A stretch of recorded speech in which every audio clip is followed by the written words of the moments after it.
தகவல் தொழில்நுட்பவியல் துறை அமைச்சர் பழனிவேல் தியாகராஜன் மற்றும் மீனாட்சி சுந்தரேஸ்வரர் திருக்கோயில் அறங்காவலர் குழு தலைவரும் தாயாருமான ருக்மணி பழனிவேல் ராஜன் மதுரை காக்கைப்பாடினியார் மாநகராட்சி மேல்நிலைப் பள்ளியில் வாக்களித்தனர்.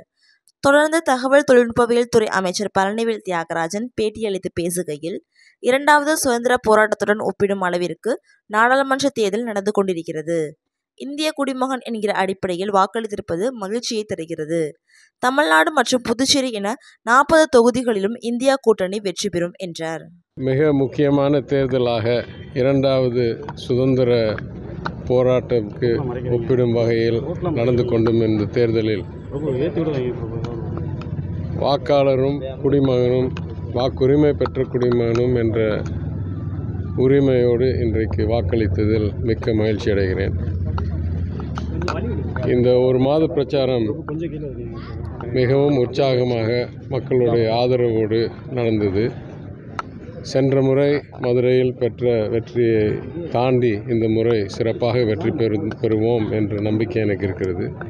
அது மட்டுமில்லை, சென்ற முறை 39 தொகுதியில் 38 தொகுதியில்தான் எங்கள் கூட்டணி வெற்றி பெற்றது. இது அந்த ஒரு பிழைவை திருத்தி இந்த முறை 39 தொகுதியிலும் வெற்றி பெறுவோம் என்ற நம்பிக்கையுடன் மிக்க மகிழ்ச்சியுடன் குடிமகன் என்ற உரிமையும் கடமையையும் இன்னைக்கு நிறைவேற்றியிருக்கிறேன். அகில இந்திய அளவில் முடிவுகள் எப்படி வரும்?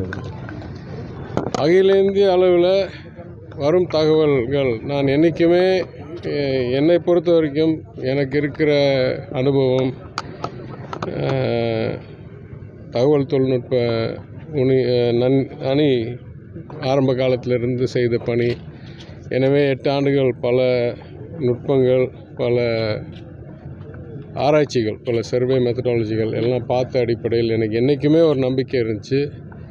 இந்த தேர்தல் இன்றைக்கி ஆளும் பாஜக என்னமோ நம்பர்லாம் 300, 370, 400ன்னு கற்பனை செஞ்சுட்டு இருந்தாங்களே தவிர என்றைக்குமே 280 தாண்டது கஷ்டம். 220, 30 வர்றதுக்கு நல்ல வாய்ப்புன்னு நான் கருதி கொண்டிருந்தேன். நேற்று ஒரு மிக முக்கியமான கருத்து கணிப்பு வெளியே வந்திருக்கு. அதே அடிப்படையில் 210லேருந்து 15, 20 போல் வரும். பாஜகவுக்கு கூட்டணிக்கு 240 போல் வரும் என்று சொல்லியிருக்கிறார்கள்.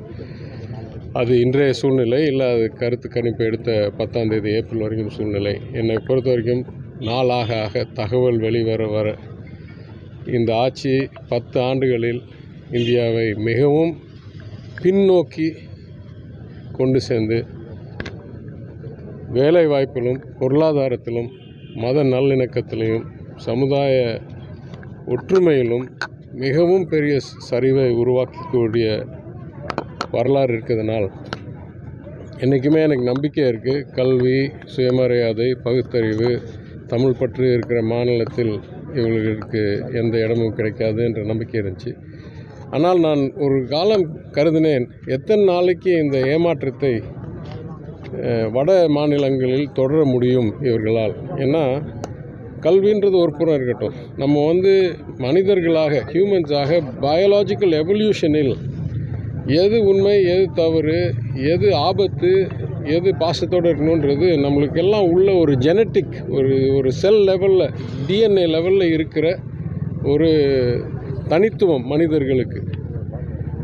எனவே அந்த அடிப்படையில் கல்வி பெற்றார்களோ இல்லையோ 10 வருஷம் சும்மா ஏமாற்றி சொன்னவர்கள் எதுவும் செய்யாமல் இன்னும் 20, 24 வருஷத்தில் நான் ஏதோ பண்ணி கொடுக்குறேன்னு சொல்கிறது இடுபடாது என்று நினைத்தேன். அது இன்றைக்கு உண்மையாக வருகிற மாதிரி எனக்கு தகவல் வருது. நம்பிக்கையுடன் இருக்கிறேன்.